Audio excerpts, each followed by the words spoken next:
अब श्रवण का क्या लक्षण है? तो कहते हैं येन केन करणेन च येनापि केन करणेन च शब्दपुञ्जं यत्र क्वचित् शिवपरं श्रवणेन्द्रियेण स्त्रीकैरिवत् दृढतरं प्रणिधीयते यत् तद्वै बुधा श्रवणमत्र जगत् प्रसिद्धम्। भगवान का श्रवण भक्ति कैसी होती है? ज्ञान मार्ग में भी जाएंगे तो भी श्रवण भक्ति, और भक्ति मार्ग में भी जाएंगे तो सबसे पहले श्रवण मार्ग। अब ये श्रवण करना कैसे है, कैसे होता है?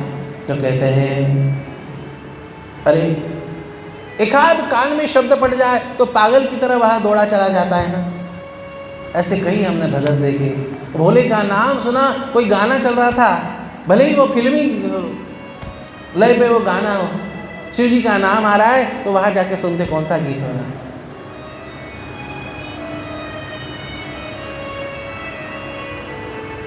भोला बन गया दूल्हा बन गया भोला भाला, फिल्मों के गाने पे पहली बार किसी ने सुना तो चले गए वहाँ सुनने। भोले का गाना चल रहा है, कोई शिव जी का भजन चल रहा है, देखो तो सही। श्रवण की लालसा ऐसी होनी चाहिए। आपकी भाषा में कहूँ, शेयर मार्केट की न्यूज़ आती है तो मन कैसे दौड़ता है उधर, जब लगा है वो तो शेयर, उस प्रकार जैसे मन जब दौड़ने लगता है ना, याद रखना वह श्रवण भक्ति है, वह जीवन में क्रांति लाती है। ऐसी श्रवण भक्ति जीवन में आपके मुक्ति का दरवाज़ा खोल लेती है। ते पिछाति तरत्येव मृत्युम श्रुति परायणा, भगवान का वचन। वो मृत्यु को जीत लेते हैं कौन? जो केवल ठीक से भगवान की कथा श्रवण करने का अभ्यास डालते हैं, बस वो भी मुक्ति को पा लेते हैं। जन्म मरण के चक्र से वह भी मुक्त हो जाते हैं। येनापि केन करणेन च शब्दपुञ्जं यत्र क्वचित् शिवपरं श्रवणेन्द्रियेण स्त्रीकैरिवत् दृढतरं प्रणिधीयते यत्। जिस प्रकार कामी पुरुष को नारी प्रिय होती है, उस प्रकार वो पागल हो जाए भगवान की कथा सुनने। गोस्वामी तुलसीदास जी ने भी यही उपमा दी है। और आप मानस देखेंगे ना तो आपको ध्यान में आएगा कि कितने ही दृष्टांत, ये बिल्कुल कितने ही दृष्टांत, कितने ही कथा, कितने ही सिद्धांत, कितने ही प्रसंग शिव पुराण के जस के तस गोस्वामी जी ने मानस में उठाए। इसलिए पहले उनकी वंदना करते हैं प्रारंभ में। वंदे बोधमयं नित्यं गुरुं शंकरूपिणं यमाश्रितं हि वक्त्रोऽपि चन्द्रः सर्वत्र मध्यं नानापुराणनिगमागमसम्मतय्यन्। नाना अलग अलग पुराणों से मैंने यहाँ मानस का संकलन किया है, उसमें शिव पुराण से भी बहुत कुछ संकलन किया गया था। इसी पंक्ति का अनुवाद गोस्वामी तुलसीदास जी करते हैं। कामिनी नारी प्यारी जिनी लोभी प्रिय जिमिदा तिमि रघुनाथ निरंतर प्रिय लागो मुनिरा। इस प्रकार स्त्री पुरुषों को परस्पर एक दूसरों से प्रेम होता है, जिस प्रकार किसी लोभी को पैसों से प्रेम होता है, उस प्रकार हे भगवान मुझे आपसे प्रेम हो जाए। ब्रह्मा जी कहते हैं भगवान के श्रवण से प्रेम हो जाए। इस प्रकार से कथा चल रही है, ये बस बात सुनी और दौड़े दौड़े चले आए। ये जब होता है ना, याद रखना भगवान कृपा करते हैं और हृदय में प्रतिष्ठित हो जाते हैं। ऐसे प्रतिष्ठित हो जाते हैं, जीवन तार देते हैं। इसलिए श्रवण, मनन, कीर्तन, यह 3 साधनों का वर्णन किया और कहते हैं उसका प्रारंभ कहाँ से होता है? तो कहते हैं सत्संगमेन भवति श्रवणं पुरस्तात्। सबसे पहले सत्संग से श्रवण घटित होता है। श्रवण से भी पहले यदि कुछ है तो सत्संग है। प्रथम भगति संतन कर संगा दूसरी रति मम कथा प्रसंगा बिनु सतसंग विवेक न होई राम कृपा बिनु सुलभ न सोई। विवेक की जागृति सत्संग के अलावा दूसरे साधन से होती नहीं। इसलिए संतों ने कहा, साधकों ने कहा, यदि इस विवेक की जागृति करनी है ना तो पहले संतों का संग करो। आपको भगवान की पराभक्ति चाहिए ना तो उसके लिए भगवान के जो प्रिय जन हैं उन प्रियजनों का संग करो। उससे अच्छा, उनके पास बैठेंगे तो आपको क्या मिलेगा? उनके पास बैठेंगे ना तो आपको भगवान की ही चर्चा सुनने में मिलेगी। जो भगवान के प्रिय भक्त हैं, संत हैं, वो कोई राजनीति की चर्चा में अपना समय थोड़ी ना गवाएंगे। वो और संसार की किसी भौतिक शेयर मार्केट की जो है और क्रिकेट की बातें करने में जो थोड़ी ना अपना समय गवाएंगे। उनके पास में आप बैठ भी जाएंगे ना तो भी भगवान की ही लीला, भगवान के ही गुण, भगवान के ही स्वरूप, भगवान के ही पराक्रम, भगवान का ही यश आपको उनके पास में बैठ के सुनने मिलेगा। और जिनके पास में बैठ के ये सुनने मिलता है उसी को संत समझना। जो जिसके पास में जाने से जो भगवान को छुड़ा देता है, ऐसा संत नहीं होता, ऐसा काल नहीं होता। ऐसे कई संप्रदाय हैं जहाँ जाने से वो आपकी जो है भगवान की सेवा बंद कर देते हैं, पूजा बंद करा देते हैं और कहते हैं अब आप हमसे जुड़ो, आपको भगवान की पूजा का आरती करने की ज़रूरत नहीं, आप हमारी आरती उतारो। और कहते हैं शास्त्र में लिखा है गुरुर्ब्रह्मा गुरुर्विष्णु गुरुर्देवो महेश्वरा गुरु साक्षात् परब्रह्म तस्मै श्री गुरवे नमः। बिल्कुल सही है, गुरु ब्रह्मा विष्णु महेशात्मक है, पर कौन गुरु? तस्मात् गुरुं प्रपद्येत जिज्ञासु श्रेय उत्तमं शाब्दे परे च निष्णातं ब्रह्मण्यपसमाश्रय। जो स्वयं श्रोत्रिय है और जो स्वयं ब्रह्मनिष्ठ है, ऐसा व्यक्ति गुरु पद के लिए योग्य होता है। ऐसा व्यक्ति उसे गुरु बनाना चाहिए। इसलिए हमारे यहाँ कहावत है ना, पानी पियो छान के और गुरु करियो जान के। जिस प्रकार हम खाने पीने में बारकाई रखते हैं, कुछ गलत चीज़ पेट में ना चली जाए, उस प्रकार गुरु बनाते हैं ना, तब भी जान के, सोच के, परख के गुरु बनाना चाहिए। वो अपनी परंपरा का पालन करने वाला हो, वह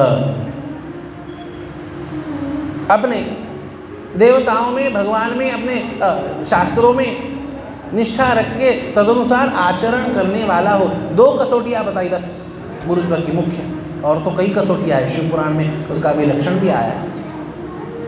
तो सबसे पहले वह श्रोत्रिय होना चाहिए और दूसरा वह ब्रह्मनिष्ठ होना चाहिए।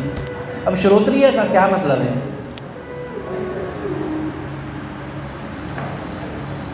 गौरी शंकर भगवान की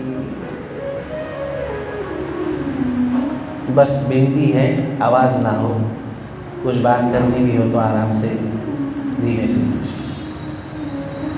शंकर भगवान की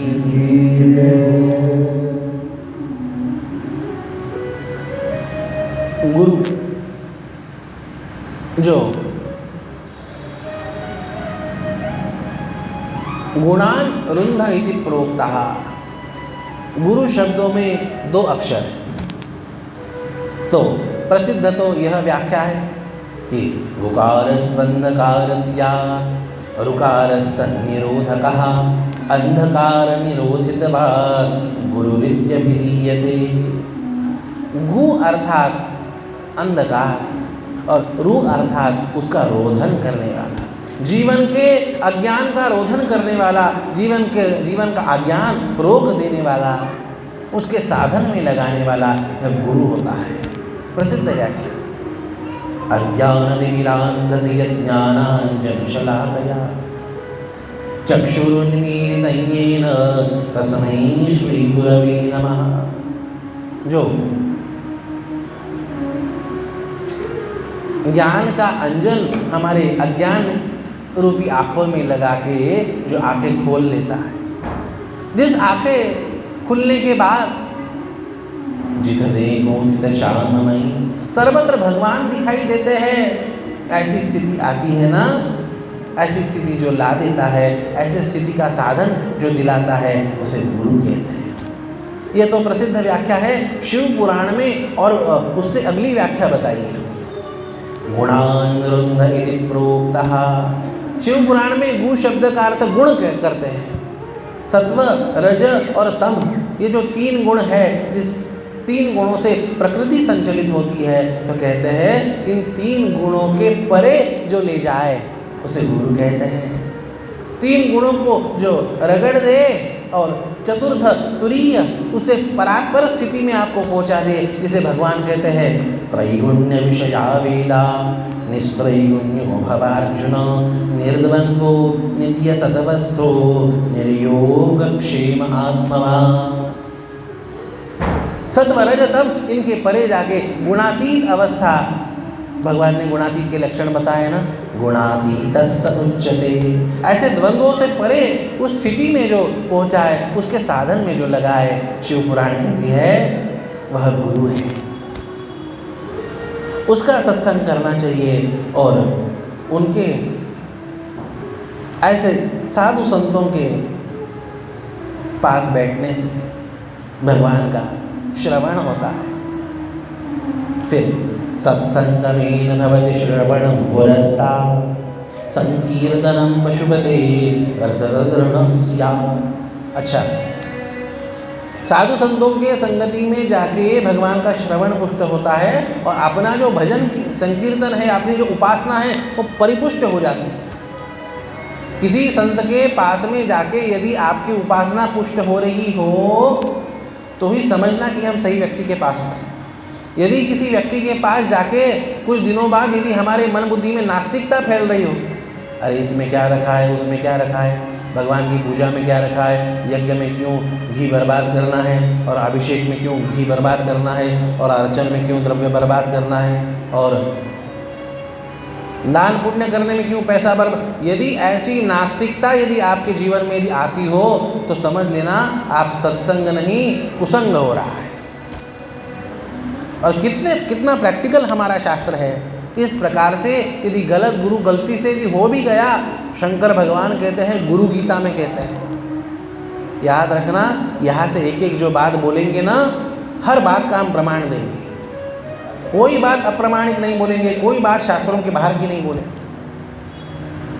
गुरु गीता में भगवान शंकर स्वयं कहते हैं, ज्ञानहीनो गुरु त्याज्यः। जो ज्ञानहीन है, जो अपने भगवान की भक्ति से, अपनी परंपरा से, अपने शास्त्र मार्ग से जो हमें भटकाता है, उस गुरु का यदि गलती से बन भी गया हो तो भी उसका त्याग कर देना चाहिए, कोई दोष नहीं लगता। कौन कह रहे हैं? शंकर भगवान कह रहे। कहाँ कह रहे? गुरु गीता में कह रहे। ब्रह्मा जी कह रहे ऋषियों को कि यह जीवन में यह क्रम होना चाहिए। अच्छा सत्संग जब होता है ना, तो भगवान का श्रवण होता है, हमारा कीर्तन भजन जप तप ये परिपुष्ट होता है। सर्वोत्तमं भवति तन्मननं तदन्ते सर्वं हि संभवति शंकर दृष्टिपाते। अब जब श्रवण परिपुष्ट होता है और जब मनन हो जाता है, तो याद रखना अपने आप भगवान का श्रवण होता है, कीर्तन होता है, तो अपने आप भगवान का जो है मनन, भगवान का स्मरण अंतरंग में चालू होता है, वह त्रिवेणी चालू होती है। अब ये त्रिवेणी हम हमारे प्रयास से करते हैं तो अच्छी बात है, प्रयास करना चाहिए, पर ये त्रिवेणी श्रवण मनन कीर्तन की त्रिवेणी जीवन में प्रतिष्ठित कब होगी? तो कहते हैं सर्वं हि संभवति शंकर दृष्टिपाते। भगवान, अच्छा, जब हम भगवान को बार बार निहारते हैं, दोनों अर्थ हैं। जब हम भगवान को बार बार निहारते हैं तो भगवान कृपा पूर्वक एक आध बार भी हमारी ओर यदि निहार लेना, तो याद रखना जीवन में सारा क्रम, सारी उपासना अपने आप हो जाती है। कहे दास एक बार मुझको निहार तू, मुझको निहार तू, आयो शरण तिहारी बोले तार तार तू, तार तार तू।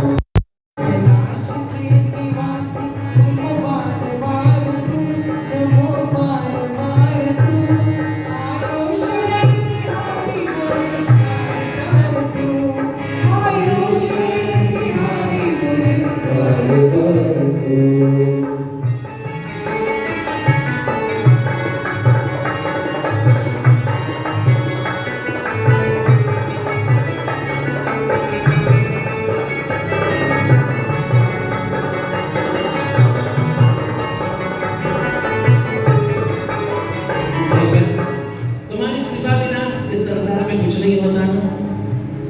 तेरी कृपा बिना नहीं ले एक ही अणु, लेते इस श्वास तेरी दया से तनो तनो। तेरी कृपा बिना नहीं एक भी अणु, लेते श्वास तेरी दया से तनो तनो। इसलिए कैलाश एक बार, ओ कैलाश एक बार मुझको निहार तू, मुझको निहार तू। आयो शरण तिहारी बोले तार तार तू, आयो शरण तिहारी बोले तार तार तू। भगवान कितने उदार हो आप, हर एक को सब कुछ दिखा है, हम तो इतना ही मांग रहे हैं, हमारी और प्रेम से निहारिए, अपनी कृपा दृष्टि हम पे डालिए। हर एक को आपने सब कुछ दिया, क्या क्या नहीं दिया, हम क्या प्रमाण दे। बसे गए त्रिलोक शंभु तेरे नाम से। क्या क्या नहीं दिया, हम क्या प्रमाण दे। बस गए हैं त्रिलोक शंभु तेरे नाम से। जगत के कल्याण के लिए आपने जहर पिया, जहर पिया जीवन दिया, कितना उदार तू, कितना उदार तू। आयो शरण तिहारी बोले तार तार तू, आयो शरण तिहारी बोले तार तार तू। कैलाश के निवासी नमो बार बार तू, नमो बार बार तू। आयो शरण तिहारी बोले तार तार तू, आयो शरण तिहारी बोले तार तार तू। कैलाश एक बार मुझको निहार तू, मुझको निहार तू। आयो शरण तिहारी बोले तार तार तू, तार तार।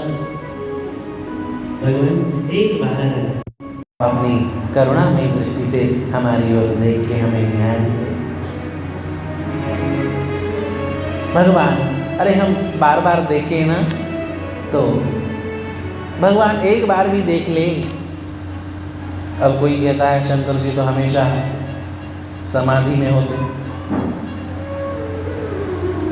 अब कोई नशेड़ी बंगेड़ी कहता है कि वो तो मस्त होते बिल्कुल भांग पी के। सच बात बताते हैं आपको, हमने शिव पुराण देखा, हमने लिंग पुराण देखा, स्कंद पुराण देखा, कई पुराण देखे, कहीं वर्णन नहीं आया कि शिव जी भांग पीते। अब हरियाणा में तो भांग जोरदार है।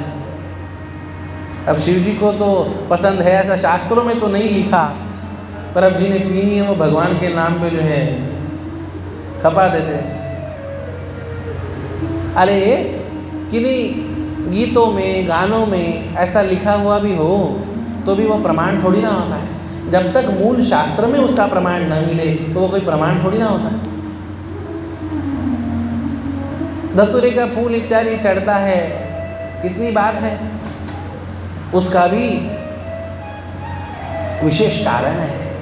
शिवजी करुणावान तो है, पर शिवजी प्रलय के भी देवता है। शिवजी उग्र भी है, अच्छा उग्र तो कभी कभी होते हैं, पर शिवजी ने जहर धारण कर रखा है गले में। अभी हमने सुना जहर पिया जीवन दिया कितना उदार तू, कितना उदार तू। ऐसे उदार, सारा जगत जब जल रहा था, सारे जगत को जलाने का सामर्थ्य जिस कालकूट महाविश्व में था, उस विष को गले में धारण भगवान शिव जी करते हैं। उस उग्रता को नष्ट करने के लिए उग्र तत्वों को भगवान धारण करते हैं। कांटे से कांटा निकलता है कि नहीं, या नहीं? कांटे से कांटा निकलता है। वैसे उग्रता से उग्रता नष्ट होती है। आपकी और भाषा में कहूँ तो जहर से जहर नष्ट होता है। जहर नष्ट करने के लिए जो दवाइयाँ होती है ना, उस दवाइयों में भी थोड़ा जहर होता है। क्यों? जहर जहर को काटता है। भागवत जी में सुनते हैं, जब पूतना विष पिला के चली गई तो गोमूत्रेण स्नापयित्वा पुनर्गोरजसार्भकम्, जो है गोपियों ने भगवान कृष्ण की जो है गोमूत्र चढ़ाया, गोबर लगाया, उससे स्नान कराया। अब बताइए, अब वो लाला, उसकी आंखें बंद, मुंह बंद, न वो बोल सके न रो सके, और उसमें गोमूत्र स्नानम समर्पयामि, और जो है उस पर जो है गोबर लीपा जा रहा है। द्वादशांगीषु नाम अभी, एक एक गोपी 12-12 जगहों पे जो है गोबर लगा रही। क्यों? जहर का प्रयोग, जहर उग्र होता है, उग्रता को उग्रता से नष्ट किया जा सकता है। गोमूत्र हो, गोबर हो, ये उग्र होते हैं, गर्म होते हैं। अब कंठ में भगवान शिव जी ने विष धारण किया है तो उग्र तत्वों को धारण करते हैं। अब धतूरा हो, आँख हो, ये सब गर्म, उष्ण और उग्र पदार्थ होते हैं। अब इन सब चीज़ों के लिए भगवान धारण करते होंगे, पर भगवान को वो चीज़ प्रिय है और भगवान वो लेते हैं, भगवान वो पीते हैं, ऐसा कहीं वर्णन गलती से भी नहीं आता था। ये पुराणों में तो आता ही नहीं, पर तंत्र ग्रंथों में भी नहीं आता।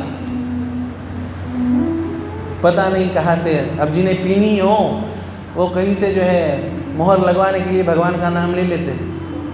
पर याद रखना, भगवान और भगवान शिव जी ये नशा नहीं करते, यह तो जगत कल्याण के लिए उन्होंने विष धारण कर रखा है। कहने का तात्पर्य, भगवान शिव जी, उनका श्रवण मनन कीर्तन यह जीव के कल्याण का साधन है। होता यह है, ब्रह्मा जी वर्णन करते हैं, सत्यम वस्तु मुनिदयाः साक्षात्करण गोचरा सशिवोथ सहायोत्र तपश्चरसि कृते। सुंदर वर्णन है। अच्छा, अब ये जो श्रवण मनन निध्यासन है, ये जो श्रवण मनन कीर्तन है, ये भी जिसे संभव ना हो वो क्या करे? अब श्रवण करने के लिए कथा में जाना पड़ता है। अब जिसके पास टाइम ही नहीं है वो क्या करे? देखो, हमारे ऋषि मुनि, हमारे शास्त्र, हमारे भगवान, हमारे देवता कितने उपकारी हैं। जो जिस स्तर का, जिसकी जो सुविधा, उस प्रकार का साधन प्रदान करने की सुविधा ये केवल और केवल अपने वैदिक सनातन हिंदू धर्म में ही याद रखना। इसलिए गर्व से कहो हम हिंदू हैं, गर्व से कहो, गर्व से कहो, गर्व से कहो।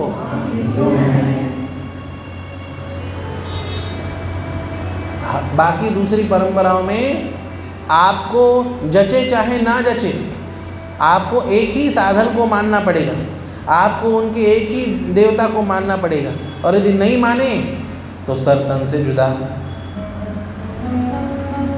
अपने सनातन धर्म में इतनी उदारता है, अरे भगवान कैसे है इस पचड़े में पड़ने की आवश्यकता नहीं, भगवान आपको कैसे चाहिए वैसे भगवान सनातन धर्म में उपलब्ध है। आपको 2 हाथ वाले चाहिए कि 4 हाथ वाले चाहिए कि 8 हाथ वाले चाहिए, आपको स्त्री रूप में चाहिए कि पुरुष रूप में चाहिए कि पशु रूप में चाहिए, आपको 1 मुख वाले चाहिए कि 5 मुख वाले चाहिए कि 6 मुख वाले चाहिए, अरे जो चाहे सब वैरायटी उपलब्ध है। अब हमारी माताएं शॉपिंग के लिए जाती हैं ना, तो कौन सा दुकान प्रेफर करती है? जिसमें एक ही वैरायटी है वो प्रेफर करती है, जिसमें कई सारी वैरायटी है वो प्रेफर करती है। जाती है कि नहीं शॉपिंग के लिए? नहीं जाती पानीपत? आवाज़ ही नहीं आ रही, बताओ। जगह या सो रहे समझ में नहीं आ रहा। उपवास हम कर रहे हैं, और आवाज़ आपकी रुकी हुई है। जब तक कथा नहीं होती तब तक हम पूरा भोजन भी नहीं करते। जो नियम वक्ता के लिए कहे वो सारे नियम पालन करते हैं। श्रोता भले ही उन नियमों का पालन ना करे, जजमान भले ही उस नियमों का पालन करे ना करे, कोई बात नहीं, पर हम उसका पालन करते हैं। हम सोचते हैं चलो हम पुण्य भी किसके लिए कमा रहे हैं, समाज का कल्याण हो, समाज अच्छे मार्ग पे जाए, उनके सुख में हमारा सुख। वो नियमों का पालन यदि ज़्यादा नहीं कर सकते हो तो हम नियमों का पालन कर लेते हैं। ज़्यादा नियम, अब शुरू में हम सब नियम यजमानों को समझाते थे, अब वो घबरा के कथा ही कैंसिल कर देता। एक समय भोजन करना है और ज़मीन पे सोना है और ये सब बताते हैं। हमें जो है ना महाराज फ्लेक्सिबल जो है कथा करानी, हमें जो ना लग्जरियस कथा करानी। कथा ये एंजॉयमेंट नहीं, कथा यह अनुष्ठान है, कथा यह उपासना है। वर्णन करते हैं कितनी उदारता। अरे जिन्हें श्रवण मनन कीर्तन संभव नहीं, क्या उनके भी तरने के लिए कोई साधन है? पूछते हैं। ऋषयमूचुः श्रवणादित्रिके शक्तः किं कृत्वा मुच्यते जनः अयत्ने नैव मुक्तिः स्यात् कर्मणा येन हेतुना। वाह, अयत्ने नैव मुक्तिः स्यात्, बिना प्रयास, ज़्यादा कुछ प्रयास किए, थोड़े बहुत प्रयास से हम मुक्त हो जाए, ऐसा कोई साधन हो तो बताओ। ऋषि मुनि ये उनके लिए नहीं पूछ रहे, वो तो चाहे जितना कठोर साधन कर सकते हैं। ये ऋषि मुनि ये हमारे कलियुगी जीवों के लिए पूछ रहे हैं, जिनके पास न समय है, न आयु है, न भाग्य है, न शक्ति है, जो दुर्बल है, अज्ञानी है।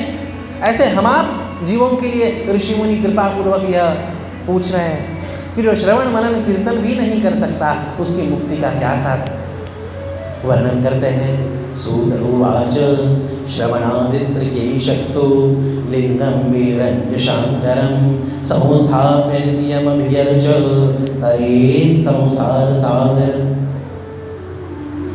यदि किसी को श्रवण मनन कीर्तन यदि ये भी संभव ना हो और वो केवल रोज शिव जी की पूजा करे तो भी वह इस संसार सागर से तर जाता है, वो भी इस जन्म मरण के चक्र से तर जाता है। भगवान शिव जी की उनके दिव्य स्वरूप की, उनकी पिंडी की पूजा करे, उनकी लिंग की पूजा करे, पर कैसे करे? यदि अब पूजा ही करनी है ना, अभिद्रव्यं हि देव यथा बलमवञ्चयन् अर्पये लिंगवीरार्थ मर्चयेदपि सन्ततम्। नित्य अर्चन करना चाहिए, कभी कभार किया, सोमवार के सोमवार नहीं, नित्य अर्चन करना चाहिए। कैसे करना चाहिए? कम से कम में और सबसे जो है घटिया सामान से जो है उनका पूजन अर्चन नहीं करना चाहिए। अब हमें यहाँ का तो पता नहीं, पर कई जगहों पे आप दुकान पे जाओ और कहो कि हमें जो है ना पूजा की सामग्री चाहिए, तो वो स्पेशल अलग से निकाली हुई है। दीपक का तेल जो सबसे घटिया होता है ना, वो निकाल पूजा का। पूजा की सुपारी सबसे घटिया रखी हुई होती है, जिसमें छेद हो, कीड़े लगे हो, वो पूजा के लिए इस्तेमाल करनी, खानी नहीं ना, तो वो सबसे घटिया माल पूजा के लिए इस्तेमाल। ऐसे कई जगहों पे होता है। तो कहते हैं अभिद्रव्यं हि देव यथा बलमवञ्चयन्।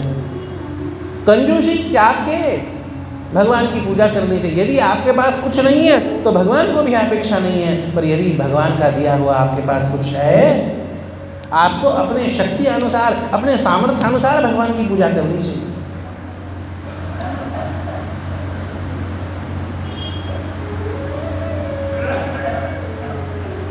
एक माता जी ने ऐसे ही जो है बेटा हो जाए इसलिए रोज हनुमान जी को फल चढ़ाती, और रोज फल चढ़ाती, और उस जो है फल वाला जो है बंधा हुआ था। अब ऐसे ही अरे भगवान को फल चढ़ाना है, दे दो। अब वो जो है सबसे जो पिलपिला हो गया होता है ना, वह दे दो। माता जी भगवान को चढ़ाना सस्ता वाला ही, और वही कीड़ा लगा हुआ और पिलपिला वो जो है भगवान को चढ़ा दो। साल हो गया, बच्चा हो गया और वो लूला निकला। बच्चे को लेके मंदिर में गई, क्रोध में, आवेश में, हे भगवान, हमने जो है साल भर आपको जो है फल अर्पित किया और साल भर के बाद आपने हमें फल दिया, ऐसा लूला। डांटने लग गई, अनाप शनाप बकने लग गई। अब माताएं जब प्रेम से बात करती है तब बड़ी शांत होती, और यदि पारा खिसक गया तो भगवान तक को भी नहीं छोड़ती। अनाप शनाप कहने लग गई। अब मंदिर के जो है पंडित जी महाराज को भी ना समझे, मंदिर के ट्रस्टियों को भी ना समझे, भगवान को गालियाँ दे दी मतलब। और उसी रात भगवान सपने में आ गए और कहा, माता जी आपने जैसा फल अर्पित किया था ना वैसा आपको फल मिला है। ये यथा मां प्रपद्यन्ते तांस्तथैव भजामि। जिसका जैसा कर्म है उसी प्रकार से उसे फल मिलता है। इसलिए कहते हैं भगवान शिव जी की आप श्रवण, उनका कीर्तन, उनका स्मरण यदि आपको संभव नहीं हो, आप केवल उनकी यदि पूजा भी करें ना तो भी आप मुक्त हो जाएंगे। बस कंजूसी छोड़ के उनकी पूजा आराधना करें। अच्छा, अब सिद्धिमेति शिवप्रीत्या हितवापि श्रवणानिकं लिंगवीरार्चनान् मुक्ता, लिंगवीरार्चनान् मात्रा मुक्ता पूर्वी महाजना। कितने ही ऐसे सिद्ध हुए, कितने ही ऐसे महात्मा हुए। अरे महात्माओं की बात छोड़ो, कितने ही ऐसे गृहस्थी हुए जो केवल पूजन करके जो है मुक्त हो गए। हमारे यहाँ एक सेठ जी थे, बिजनेस था, बड़ा कारोबार था, समय की बड़ी कमी होती। 10 बजे के बाद पूरा दिन में रात 10 बजे तक लगे रहते अपने काम में, समय नहीं मिलता। बुरा लगता कि मैं न कथा सुन पाता हूँ, न किसी भगवान के किसी कार्यक्रम में जा पाता हूँ, न कहीं जा पाता हूँ। अब सुबह 10 बजे से रात 10 बजे तक यदि वो